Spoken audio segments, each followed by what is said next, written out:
একটি ছোট্ট গ্রামের মধ্যে এক আদুরে ছোট ছেলে বাস করত।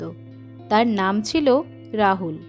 রাহুল খুবই প্রিয় এবং সাধারণ ছেলে ছিল, কিন্তু কখনো কখনো সে তার মায়ের উপর বিরক্ত হয়ে উঠত। একদিন মা তাকে কিছু কাজ করতে বললে সে রেগে গিয়ে চিৎকার করে বলল, আমি তোমায় ঘৃণা করি। তারপর সে মার রাগ ও শাস্তির ভয়ে বাড়ি থেকে পালিয়ে গেল। রাহুল পাহাড়ের দিকে চলে গেল। পাহাড়ে গিয়ে সে তার সব দুঃখ ও রাগ নিয়ে চিৎকার করতে শুরু করলো, আমি তোমায় ঘৃণা করি, আমি তোমায় ঘৃণা করি। পাহাড়ের বুক থেকে তার কণ্ঠস্বর ফিরে এলো, আমি তোমায় ঘৃণা করি, আমি তোমায় ঘৃণা করি। এটি তার জীবনের প্রথমবার ছিল যখন সে এত দূরের প্রতিধ্বনি শুনেছিল। রাহুল ভয় পেয়ে গেল। সে ভাবল, কোথা থেকে এই ভয়ঙ্কর প্রতিধ্বনি আসছে। তার মনে হলো নিচের উপত্যকায় একটি খারাপ ছেলে তাকে ঘৃণা করছে। এই ধারণা তাকে আরও ভীত করে তুলল।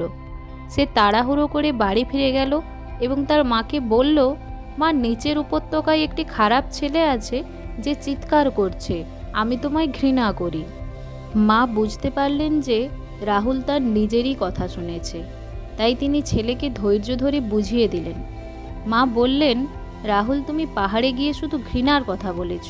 এখন তুমি আবার পাহাড়ে গিয়ে চিৎকার করে আমি তোমায় ভালোবাসি বলো, দেখো কি হয়। রাহুল কিছুটা সন্দেহের সঙ্গেই আবার পাহাড়ের দিকে গেল। সে সেখানে দাঁড়িয়ে চিৎকার করে বলল, আমি তোমায় ভালোবাসি, আমি তোমায় ভালোবাসি। এবার প্রতিধ্বনি ফিরে এলো, আমি তোমায় ভালোবাসি, আমি তোমায় ভালোবাসি।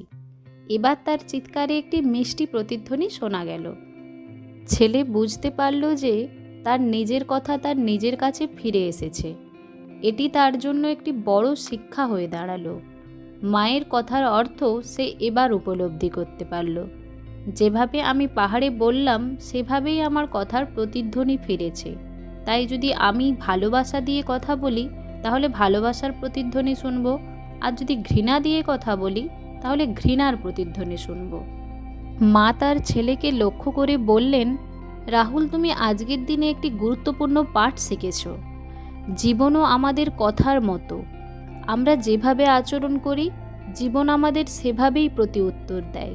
যদি তুমি মানুষের সাথে সদাচরণ করো, তাদের সাহায্য করো, ভালোবাসা এবং সম্মান দেখাও, তবে তারা তোমার প্রতি ভালোবাসা ও সম্মান প্রদর্শন করবে।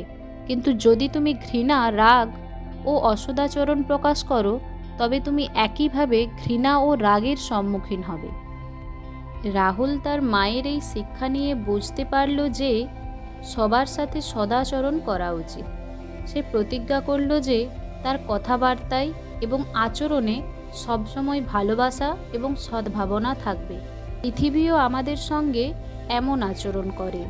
আমরা যে ধরনের শক্তি ও অনুভূতি অন্যদের প্রতি পাঠাই তা আমাদের নিজেদের জীবনেও ফিরে আসে। এই শিক্ষা ছেলেটি তার জীবনের সঙ্গী হিসেবে নিয়ে নিল এবং তার জীবনে শান্তি এবং সুখ আনার চেষ্টা করল। একজন প্রাজ্ঞ ব্যক্তি একদিন বলেছিলেন, আমরা যা দিই তাই আমাদের ফিরে আসে।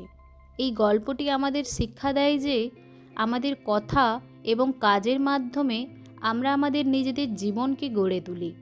সদাচরণ, ভালোবাসা এবং সহানুভূতির মাধ্যমে আমরা পৃথিবীকে সুন্দর করে তুলতে পারি এবং আমাদের জীবনকে আনন্দময় করতে পারি।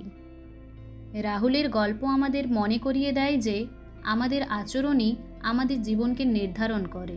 তাই আসুন আমরা সবসময় সদাচরণ ও ভালোবাসার মাধ্যমে পৃথিবীকে একটি সুন্দর স্থান করে তুলি।